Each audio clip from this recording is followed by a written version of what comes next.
Всем привет, вы на канале Польза.нет, меня зовут Саня, и здесь только быстрые обзоры и долгие стримы. Специально вход, понятно, пишется не на смарт-часы, обычно на телефоны я пишу вход прямо с них, но я должен вам в глаза сказать, что у меня эта штука работает. Я купил эти смарт-часы на Али, шли они мне около 2,5 недель, и самое важное, что я хотел, и я думаю, вам это интересно, работает ли вот эта манжета, потому что мы уже привыкли вешать тонометр выше нашего локтя, за 1500 рублей великолепный тонометр домашний, портативный, то есть мы запихиваем туда батарейки и все работает. Так вот, относительно этих медицинских тонометров, вот эта штука имеет погрешность, по моим измерениям, 3-5% максимум. Сертификация медицинская есть только в Китае, в России я не думаю, что они будут это устройство завозить. Если будут, то оно будет стоить точно космос. Но единственное, если вас интересует, как бренд Huawei реализовал медицинское устройство, логично, что в Китае это сделать непросто, обязательно смотрите обзор. Если вы их купите, подключать их придется через боль. Я вам сразу говорю, я на своем опыте, притом в количестве еще ни одного человека, мне еще оператор Игорь помогал, читая ФОПДА, на котором все расписано по пунктам, что нужно делать, подключал их почти час. И это не то чтобы эпичный фейл, это сложности. Вопрос в другом. Насколько я рад, что эти часы купил? На все 100%, потому что таких устройств я не знаю. Да, были в районе 80 тысяч у Амрона устройства, они не работали вообще по отзывам. Логично, что я себе покупать их не буду, потому что начинка у них предполагает в моем сознании, что у них ничего не вывезет это измерение давления. Поэтому всем, кто озабочен своим здоровьем, особенно проживающим в Китае, либо планирующим туда переезжать, потому что пандемия вроде бы заканчивается 1 марта, и уже часть европейских стран открываются для нас. Вот эта штука будет там еще измерять у вас ЭКГ. В России невозможно сделать так, чтобы они измеряли ЭКГ. Но так, чтобы измеряли давление, возможно. Это первые смарт-часы у крупных брендов, кто такой реализовал, я аплодирую стоя. Надеюсь, кто-то перетянет пальму первенства. Собраны классно, подача вау. Huawei молодцы. Пусть их где-то давят, но где-то они выстреливают так, что хочется аплодировать стоя. Всем, кто за 30, смотрим. Чтобы вы не думали, что Huawei Watch D для меня это просто попытка хайпануть, и это мой первый девайс, 5 секунд. Huawei P50 Pro это смарт, на который я, наверное, один из первых сделал на YouTube обзор. Смарт своих денег не стоит, его начали продавать в России сейчас. Почему не стоит? Потому что здесь нет Google сервисов. Я уверен, что будут свои фанаты, я уверен, что это дело кто-то купит и также купят, скорее всего, часы. Упаковка в стиле Huawei, все в огне. Я купил сразу в комплекте, получается, шла беспроводная зарядка на 15 Вт. К часам она должна подходить. Как я знаю, яблочная зарядка к ним не подходит. Наверное, это даже не основное, по какой причине я ее купил. Мне при любом раскладе нужно было от Huawei что-то родное взять. В том числе, кстати, если на канале еще не было, скоро будет обзор на их планшет. В итоге на Тмоле я сломался и купил его. Надеюсь, что как-то я смогу завести туда Google сервисы, в чем я очень сильно сомневаюсь. Так же, как проблема с оплатой с часами была у них до определенного момента. Чертова туча всяких мелких штуковин для того, чтобы поменять, точнее наклеить на стекло защитные стеклышки. Это я делать не буду, не планирую. Вот вы видите, как она выглядит. Наверное, либо там что-то очень-очень мрачное, либо они очень хотели меня задобрить, чтобы я, не знаю, радовался как пользователь, что вот я купил такие часы себе. Открываю. Первое ощущение и впечатление: вот это огромная штука. Я не знаю, чтобы сразу не хлопать в ладоши от того, какие они металлические крутые, я хочу их взвесить. Потом уже будем разбираться с комплектом, тем более здесь он шикарен, но сколько это все дело с манжетой весит, это прям очень интересно. 90 граммов, для примера Apple Watch 7 серии с LTE, 66. Реально 30 граммов разницы ощущается ого-го как. Сразу со стоковым ремешком попытаюсь их примерить на себя. Даже в этом Huawei извратились в хорошем смысле. И дали нам возможность разбираться не только в технике, но и в том, каким образом они физически реализовали возможность закрепления манжеты на вашей руке. Ну, в целом так. Включаю сразу с кнопки, может быть, через кнопку Home. Да, через кнопку Home они запустились. Самое интересное — это лютый комплект. Лютый в прямом смысле. То есть у нас здесь сменным ремешком размера M.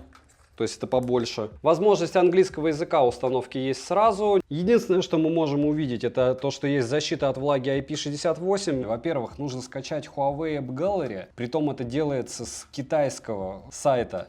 Это раз. Два. Помимо того, что вам нужно скачать Huawei App Gallery, вам необходимо будет для того, чтобы подключить все это дело, зарегистрироваться, как будто вы живете в Китае. Проще говоря, если брать глобальный, вы вдруг купили это чудо техники, вам необходимо в первую очередь будет сделать одну глобальную вещь. Узнать, что такое FOPDA. Там прописано все по максимуму. Никаких легких способов подключить эти часы к девайсу нету в принципе. Опять же, все это сделано было мной на OnePlus. На iPhone это дело не получилось сделать. Я не знаю, как у народа получалось. На iPhone 13 и 13 Pro при попытке подключения через Huawei ничего не получается. То есть вы видите, что здесь китайская программа у меня. Подключение на данный момент через боль. Если у вас нет практики активации китайских устройств с изменением региона, вот этими танцами с бубном, то в эту сторону не стоит вообще смотреть, пока глобалки не появятся. Лирика не об этом, лирика о том, что мне кажется, мне предлагают с каким-то врачом поговорить. Мне только психолог сейчас нужен, если честно. Обновление ПО. Мир, трудная жвачка. 34 мегабайта обновления программного обеспечения на эту радость. Лично мне кажется, что они работают более-менее нормально. Сейчас я специально, как они советуют, проверю давление. В целом, вот сейчас часы измерили давление и пульс идеально, потому что у меня так и было 130 на 89, это показывается 131 на 88. Тестировать буду еще несколько дней. Самое главное, что вы должны знать, стоя 2 раза у меня не получилось это сделать, что давление, что пульс нужно измерять перманентно в течение суток. Я думаю, кто-нибудь в госпиталях ходил с приборами. Также 131 на 85, там было 125 на 90. Но хочу отметить, опять же, здесь я измеряю стоя, там я измеряю сидя. На данный момент сейчас я могу сказать, что это дело работает. Я читал на китайских форумах, что пишут про это устройство. Я читал частично пользователей. Я физически понимаю, как эта штука работает. Более правильного измерения давления, наверное, быть не может с точки зрения носимых гаджетов. Понятно, что не на запястье нужно измерять давление, желательно здесь. Проверю и расскажу. Смотрим.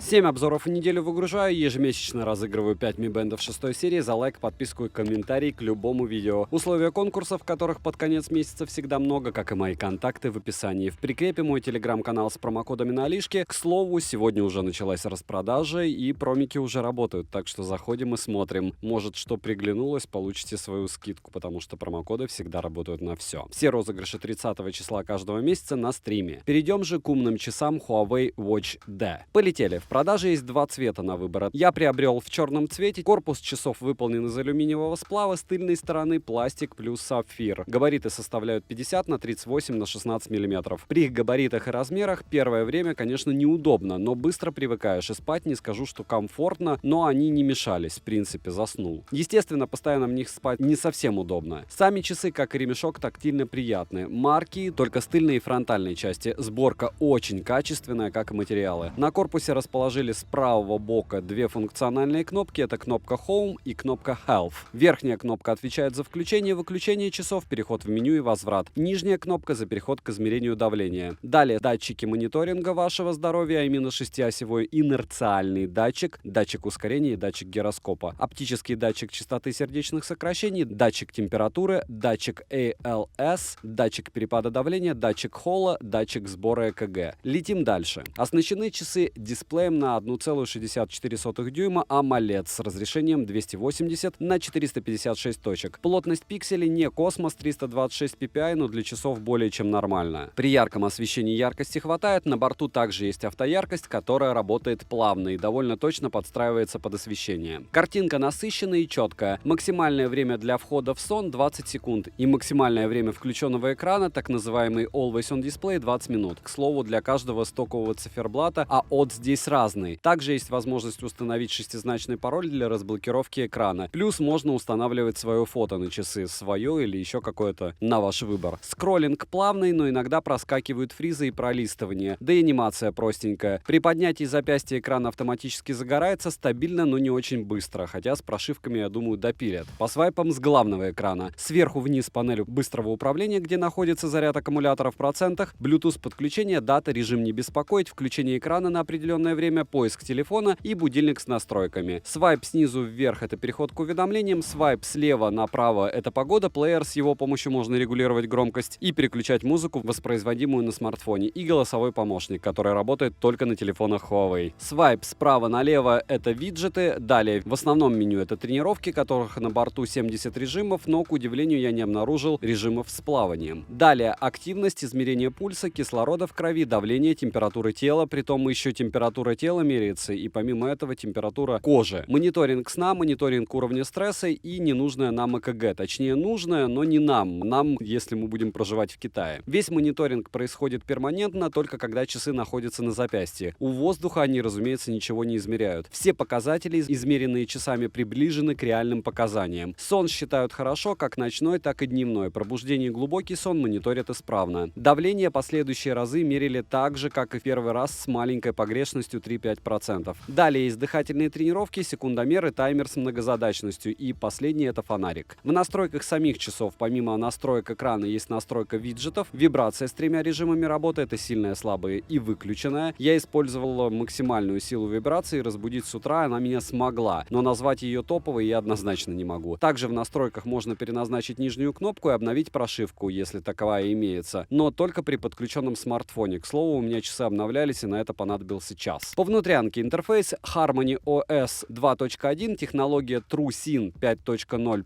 Wi-Fi подключения нет, Bluetooth здесь в версии 5.1, не последний, конечно, но неплохой. Тем не менее, связь с устройством, с которым они в паре, держит стабильно. Обрывов связи я не наблюдал. И в приложении есть возможность включить уведомления о разрыве связи между устройствами, но подключить к ним беспроводные наушники или даже нагрудный датчик к ним нельзя, к сожалению. То есть они не про спорт, но про здоровье. Звонки с часов принимать нельзя, только сбрасывать. Уведомления приходят моментально, иконки все отображаются. Прочитать длинное сообщение можно, но фотографии не отображаются. Ответить на сообщение нельзя, и быстрых заготовок для ответа нет. Это вам не Apple Watch. Перейдем же к автономности. Аккумулятор на 451 мАч, полный цикл зарядки занимает 2 часа 36 минут. За 20 часов со всем мониторингом здоровья, но без включенного Always On дисплея ушло 10% заряда, что, скажу, прям достойно. Также повторяюсь, что они поддерживают беспроводную зарядку. Как вы видели, я с ними ее купил от Huawei. Корпус имеет защиту от влаги и пыли формата IP68. Я поместил их в проточную воду, и за 30 секунд с ними ничего не произошло. Но с такими часами, конечно же, я бы не плавал. В принципе, хотя бы потому, что там нет режимов для плавания. После утопления весь функционал остался рабочим, что неудивительно. Но сам производитель заявляет, что плавать в них не рекомендуется. И это минус часам, как по мне. Хотя, учитывая их габариты и функции, я согласен на 100%.